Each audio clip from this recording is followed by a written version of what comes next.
এটা 30 থেকে 40 কেজি হবে মিনিমাম। দেখি নিলামে কত ওঠে।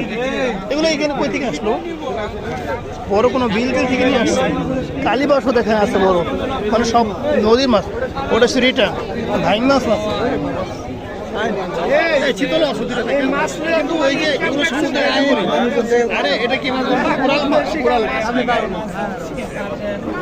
দেখবো না যারা দেখবো। আরে আমার কাজ শেষ করতে পারেন না। আর হয়েছে তো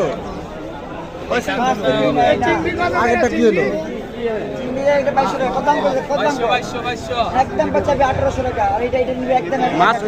চিংড়ি 2200 টাকা কেজি।